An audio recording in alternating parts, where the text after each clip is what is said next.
सितिर पितिर जाला यस्तो जुङ्गा अनि दस के भन्नु अनि दुई गिलास अनि 2 गिलास खायो त्यो पनि चिसी चाउला 2 गिलास हो कि जुस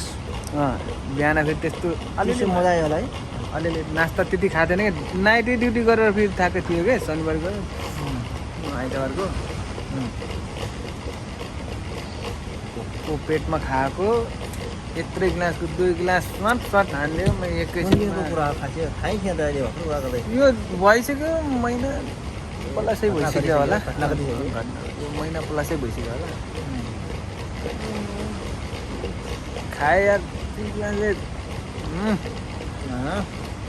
झिनिनिन्न पारिदियो अन्त 2 गिलास खाएपछि पुरै झिनिनिन्न गऱ्यो नि अनि अब भयो अनि खाएन त्यो राखिदियो मैले भयो खाँदैन अनि फ्रिजमा धेरै खाने कहिलेसम्म आउँछ त्यो आज गयो होला भोलि ल्याउँछ भन्दै थियो आज त कामै थियो त कामै त अब आज भरे गएर अनि त्यहाँदेखि जान्छ होला नि त भोलि आउँछ होला अफिस भोलि अब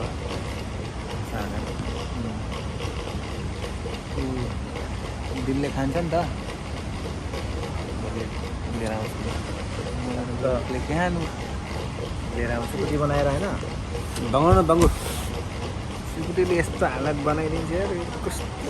मन मान्दैन नखाऊ जाने मान्छे छन् बोइल गरेर खाऊ के डाइरेक्ट खाइहाल्छ क्या पहिला बोइल गरेर के नुन हालेर तिमी डाइरेक्ट माछा उठेर मलाई त पहिला त्यसलाई भुट्ने हो बोइल गर अनि त्यसको त्यो फोहोर यताउति हुने सबै जान्छ हराउँछ कि मैले बनाएँ भने त मासु जस्तो पनि लाग्छ बनाएँ भने त साग खाएको कि आलु खाएको कि आमा कसम मासु जस्तो लाग्दैन यो जस्तो लाग्दैन एउटा तरिका हुन्छ नि यहाँ त्यही त जे जस्तो भए पनि अब पहिला बोइल गर अनि त्यसको त्यो फोहोरहरू कचरा निस्किन्छ अनि त्यस्तो हुन्छ कि यहाँ साँच्ची त्यसपछि तिमीबाटै असर गर्दैन तर अति भयो म यार हिजो बेलुका होइन हिजै बनाएर खाएर आएको ड्युटी हिजो नाइटमा होइन अब आज हेर न अब सुरु भयो त्यही त भन्छ फेरि अब हिजो त राम्रै अब आज खाएन नि अस्ति होस् अब हेर न अब आज खाएन नि अब तिम्रो भोलि बेलुकासम्म यो फेरि आफै सन्चो हुन्छ फेरि आफै हराउँछ केही गर्नै पर्दैन यो मैले धेरै महसुस गरेँ कि यो पता नि के हो मलाई लाग्छ त्यो